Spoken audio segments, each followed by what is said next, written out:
Hello అండి అందరికీ welcome to Renuka వంటలు అండ్ బ్లాగ్స్. ఈ రోజైతే ఈ వీడియోలో సొరకాయ పులుసు కర్రీ ఇలా చిక్కటి గ్రేవీతో సింపుల్గా టేస్టీగా ఎలా చేయాలో చూసేయండి. చాలా బాగుంటుంది ఈ కర్రీ, తప్పకుండా ట్రై చేయండి. దీనికోసం అయితే ముందుగా స్టవ్ పై ఒక కడాయి పెట్టుకొని ఆయిల్ వేసుకున్న తర్వాత కొన్ని మెంతులు, ఆవాలు, జీలకర్ర, ఇంకా 2-3 వెల్లుల్లిపాయలను కూడా వేసుకొని ఫ్రై చేసుకోవాలి. పులుసు కర్రీలలో ఎప్పుడైనా మెంతులు పోపులో వేసుకుంటే చాలా బాగుంటుందండి ఆ టేస్ట్ అయితే. తర్వాత ఒక మీడియం సైజ్ ఆనియన్ను, 2-3 పచ్చిమిరపకాయలను ఇలా చిన్న ముక్కలుగా కట్ చేసుకొని వేసుకోవాలి. కరివేపాకు కూడా వేసుకొని మంచిగా కలుపుకొని మూత పెట్టుకొని ఒక 2 నిమిషాలు లో ఫ్లేమ్లో మగ్గనివ్వాలి. ఉల్లిపాయ మెత్తబడితే చాలు, బాగా బ్రౌన్ కలర్ అవసరం లేదు. ఇలా ఉల్లిపాయ మెత్తబడిన తర్వాత ఇందులోకి అల్లం వెల్లుల్లి పేస్టు, పసుపు కూడా వేసుకొని మంచిగా కలుపుకొని పచ్చివాసన పోయిన తర్వాత ఇందులోకి కట్ చేసి పెట్టుకున్న సొరకాయ ముక్కలను అయితే యాడ్ చేసుకోవాలి. సొరకాయ ముక్కలను ఇలా కొంచెం పెద్దవిగా కట్ చేసుకోవాలి, ఎందుకంటే ఇది పులుసు కర్రీ కాబట్టి. ఇలా యాడ్ చేసుకున్న తర్వాత మూత పెట్టుకొని సొరకాయ ముక్కల్ని ఒక 2 నిమిషాలు ఆయిల్లో అయితే ఫ్రై చేసుకోవాలి. ఇలా సొరకాయ ముక్కలు కొంచెం మగ్గిన తర్వాత ఇప్పుడు ఇందులోకి ఒక పండిన టమాటానైతే ముక్కలుగా కట్ చేసుకొని యాడ్ చేసుకోవాలి. పులుసు కర్రీ కాబట్టి టమాటాను కూడా యాడ్ చేసుకుంటే చాలా బాగుంటుంది ఆ టేస్ట్ అయితే.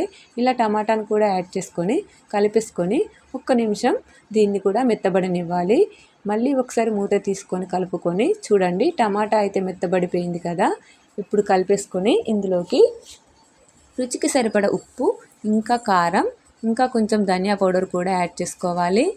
ఇవన్నీ వేసుకొని ముక్కలకంతా మంచిగా పట్టే విధంగా ఈ సొరకాయ ముక్కలను అయితే కలిపేసుకోవాలి.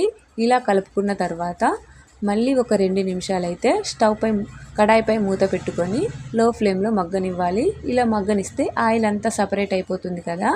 ఇప్పుడు మళ్ళీ ఒకసారి కలుపుకొని ఇందులోకి చింతపండు రసం అయితే యాడ్ చేసుకోవాలి. ఒక చిన్న నిమ్మపండు సైజ్ అంతా చింతపండు తీసుకొని దాంట్లో నుంచి చింతపండు రసం అయితే యాడ్ చేసుకోవాలి. బాగా చింతపండు రసం అయితే యాడ్ చేసుకోకూడదు, పులుపుగా ఉంటుంది, మళ్ళీ వాటర్ లాగా అయిపోతుంది. పులుపు ఎక్కువైతే వాటర్ యాడ్ చేస్తాం కాబట్టి ఇలా ఈ కన్సిస్టెన్సీలో ఉంటే చాలు. ఇలా మంచిగా కలిపేసుకొని మూత పెట్టేసుకొని ఒక లో టు మీడియం ఫ్లేమ్లో 5 to 6 మినిట్స్ పులుసు అంతా చిక్కబడే వరకు దీన్నైతే మగ్గనివ్వాలి. చూడండి, పులుసు ఆల్మోస్ట్ దగ్గర పడిపోయింది కదా, మనకు అనిపిస్తుంది. ఆయిల్ అంతా సపరేట్ అయిపోయింది. ఇప్పుడైతే స్టవ్ ఆఫ్ చేసుకోవాలి, ఎందుకంటే ఇది స్టవ్ ఆఫ్ చేసిన తర్వాత ఇంకాస్త చిక్కబడుతుంది కాబట్టి ఈ టైంలోనే స్టవ్ ఆఫ్ చేసేయాలి. స్టవ్ ఆఫ్ చేసుకొని చివరగా కొత్తిమీర వేసుకుంటే ఎంతో రుచికరమైన సొరకాయ పులుసు కర్రీ అయితే రెడీ. చాలా బాగుంటుందండి. నోటికి ఏది రుచిగా లేనప్పుడు దీన్ని అయితే ట్రై చేయండి ఒకసారి.